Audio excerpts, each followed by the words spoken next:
Fala, internet. Quem acompanha esse canal desde o começo sabe que o primeiro vídeo que eu soltei aqui foi referente a uma gameplay do PS Vita, o último console portátil da Sony, que sinceramente, cara, pra mim que gosto de game, faz muita falta não sentir a Sony disputando nesse mercado na questão de portáteis. Na época do PSP, cara, um dos consoles que eu mais joguei na minha vida foi o PSP. Seguido em questão de portátil, para não dizer híbrido, foi o Nintendo Switch. Por que eu tô falando de PSP? Por que eu tô falando de PS Vita? Por que eu tô falando de console portátil? Porque essa é exatamente a plataforma, esse é o lugar que eu mais gosto de jogar. Eu jogo muito aqui também no meu celular ultimamente, principalmente questão de emuladores.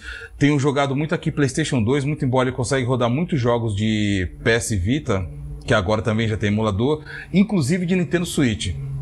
Esse daqui é o meu smartphone, é o Galaxy Z Flip 3. Tô para fazer um vídeo dele, porque também esse canal aqui não fala exatamente só de games, mas também praticamente tudo que envolve o mundo geek, na questão de tecnologia. Questão de eletrônico eu abordo aqui. Também assunto de fotografia, mas isso vai ficar para um outro dia. Quero abordar para vocês essa questão do que eu curto muito, que é a questão da jogatina mobile. Da jogatina que você pode estar totalmente on the go. Você pode estar jogando na sua casa, dentro do ônibus, onde você estiver, totalmente livre.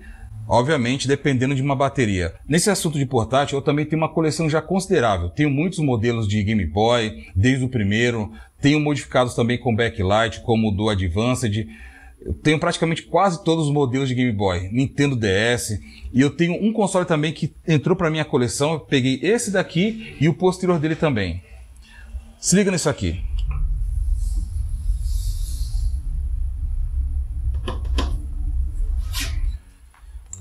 Você não tem noção do que é isso aqui. Isso daqui, esse é o assunto do vídeo de hoje.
Tá vendo esse console aqui? Esse foi o primeiro console da Neo Geo. Esse daqui é o Neo Geo Pocket.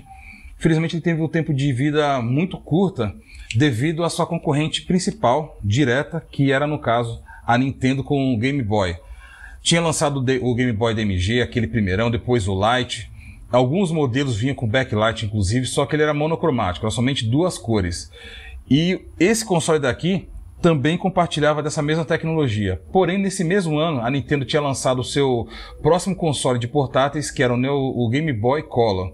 Aí sim, com isso, terminou desbancando, porque a sua biblioteca era enorme, gigante, comparado com esse aqui que tinha acabado de sair, tinha um preço não tão convidativo e não era em todo o mercado que ele foi lançado. Sem contar também num outro problema que ele tinha, que ele só foi lançado no Japão e até chegar no mercado norte-americano, terminou levando um bom tempo, e isso também ajudou muito a desgastar a popularidade que esse console podia ter tido. Cara, esse console aqui, mesmo com um tempo curto de vida, ele teve jogos excelentes. E eu tenho aqui também alguns títulos dele. Esse daqui, pra mim, é um dos principais, que é o Fatal Fury. Uma das coisas que é muito diferencial e que nenhum console portátil até hoje tem, é o analógico que esse controle tem aqui. Olha que esse console tem. Olha só a catraca dele, ó. Cara, ele tem uma pegada muito bacana de jogar. O estilo do stick dele lembra muito do PSP. Só que tem uma coisa aqui. Nessa época, não existia nenhum console de nenhuma empresa. ainda já tinha esse tipo de controle aqui que é como se fosse um analógico. Ele é mais aquele cross, aquele cruz que tem tanto no Game Boy, como tem em qualquer console hoje em dia, só que só tinha esse. E esse daqui não. Ele já saiu na frente com esse tipo de controle, com essa catraquinha, ó. Catraquinha gostosa de girar, ó. Na parte da frente ele tem o botão Power com o LED de ligar. Do lado direito, Options, botão A e B, com o símbolo da SNK um pouco mais para baixo, do lado esquerdo o alto-falante e somente algumas ranhuras aqui do lado direito. A parte de trás dele, do lado direito, tem onde você vai colocar a bateria para a questão dos saves. Do lado direito, onde você coloca 2 pilhas AA. E aqui na parte de cima, onde você consegue encaixar os cartuchos, que vai garantir assim a sua jogatina. E na parte de baixo já vinha outra parte que era muito interessante para a época também. Você vê que você conseguia mexer tanto no contraste, por ser monocromático, para deixar a tela mais escura, um pouco mais clara, acompanhando também o Game Boy. Um dial também, acompanhando o mesmo estilo de dial, que era o do volume, a entrada do P2 e uma entrada para a fonte. Você também conseguia jogar esse console em algo que infelizmente era muito difícil de encontrar, que era a fonte dele. No caso, naquela época, só não tinha essa questão de bateria, era somente pilha. Isso daqui, para quando você ia jogar em algum lugar fechado, isso terminava ajudando bastante. Infelizmente, no console mesmo, o volume dele termina não sendo muito alto. Mas se você colocar aqui um fone de ouvido, cara, já resolve esse problema. Na verdade, nenhum console também tinha o som alto. Se você for lembrar do PSP, do DS, do Game Boy, até mesmo o Nintendo Switch, não tem um volume muito alto. Mas olha isso aqui, ó. Felizmente ele é monocromático, porém outro modelo desse console, que já é a sua segunda versão, que saiu muito rápido, resolveu esse problema e terminava mostrando algumas cores que nesse daqui você só conseguia encontrar no monocromático marrom e preto e branco praticamente. Nem exatamente monocromático, mas se deu para entender. Lembrando que também dá para fazer customização e colocar um backlight nesse console aqui também. Vamos ver se eu consigo jogar alguma coisinha aqui, ó. Você vê como que ele é bem fluido a jogatina, ó? É aquilo que eu falei pra vocês. O personagem, ele tem um cabeção e o corpo um pouco menor.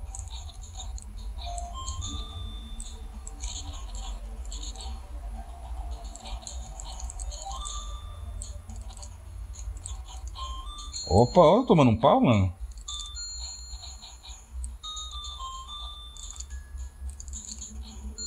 O controle dele dá pra perceber também que ele é um pouco mais simplificado. Talvez pensado na época para questão do tipo da jogatina que você vai ter num console tão pequeno. Olha que da hora, ó. Putz, será que eu vou ganhar no tempo? Não, eu vou querer ganhar na raça, peraí. Ah, filhão, já era. Estou deixando aqui embaixo o link de consoles como PlayStation, jogos, controle, periférico, tudo aquilo que for para videogame. E também estou deixando alguns modelos de smartphone, caso você tenha interesse. Mas esse vídeo ainda não terminou, vai ter uma segunda parte. Que não vai ser exatamente uma segunda parte, mas vai ser uma continuação desse assunto, onde vou falar referente ao Neo Geo Pocket 2, ou o Neo Geo Pocket Color, que aí já tem praticamente o mesmo formato, o mesmo corpo, porém com uma tela já colorida, nos mesmos moldes, nas mesmas formas que vinha na época do Game Boy Advance, que para mim, entre aspas, foi um erro. Embora esse console aqui é perfeito, questão de tamanho, eu gosto muito do grip dele, mas até porque o Game Boy era de forma um bastão, não era como esse formato aqui que já vem como o Game Boy Advance, como o PSP, de uma forma deitada, que você já consegue segurar, tem uma empurradora melhor, muito melhor do que a do Game Boy, que continuava aquela barra, que aí sim, no segundo modelo, onde já vinha com uma tela colorida, você já conseguia enxergar um pouco melhor e também bater de frente com o console da Nintendo. Só que bater de frente com o console da Nintendo é uma tarefa muito difícil que infelizmente nem a Sony conseguiu com o PSP, que para mim, sinceramente, é um dos melhores portáteis que saiu até hoje. Jogos que tinha para o PlayStation 2, saía para ele também, sem contar os jogos que saíam tanto para o PlayStation 2 como também saía para o PSP. Se não saía a mesma versão, eles faziam uma forma customizada, porque naquela época a Sony tinha a ideia do tipo, porque é uma tela pequena, você não pode trazer a mesma experiência do console de mesa para o console portátil. Muito provavelmente por medo de talvez perder um público que jogaria. Se eu posso jogar no portátil, que está vendendo bem, por que eu vou comprar também no console? Então eles terminaram fazendo uma modificação para você ter uma experiência, quer seja no console ou no portátil. Mas enfim, se nem mesmo o PSP conseguiu desbancar a Big N nessa questão, que dirá lá no ano de 1999 com esse carinha aqui. Mas no próximo vídeo eu vou trazer a continuação desse console já com o modelo Color, que já, como eu disse para vocês, tem a tela colorida. Eu já peguei o meu, fiz uma modificação, coloquei um backlight nele. Tô pensando também em fazer uma customização. Do outro não fiz um vídeo. Talvez, se vocês tiverem interesse, coloque aqui embaixo no campo de comentários. Se vocês quiserem ver, eu faço o vídeo fazendo a customização daqui da tela, colocando um backlight. Eu acho que vai ficar uma experiência bem bacana. Poxa, uma pena. Console promissor, cara. Tinha de tudo para chegar muito longe, mas infelizmente foi ofuscado, né, pela Big N. Coloque embaixo no campo de comentários o que você achou referente a esse vídeo, referente a esse carinha aqui. Se você tem curiosidade, se tem vontade de saber sobre mais outros consoles, eu posso estar trazendo aqui, porque eu tenho praticamente quase todos os modelos do Nintendo DS. Tô quase fechando minha coleção de PSP. Então, fala exatamente, se for questão de portátil, o que você quer ver aqui no canal. Coloque embaixo no campo de comentários. Não esquece de se inscrever aqui no canal, deixar um comentário aqui embaixo para mim saber o que você achou referente a esse vídeo. E se você quer saber sobre outros consoles também, e também não pode deixar, né, pessoal? Não esquece o like, isso vai estar ajudando bastante o canal. Eu vou ficando por aqui, conto vocês no campo de comentário, hein? E também a gente se encontra numa próxima, pessoal. Até lá!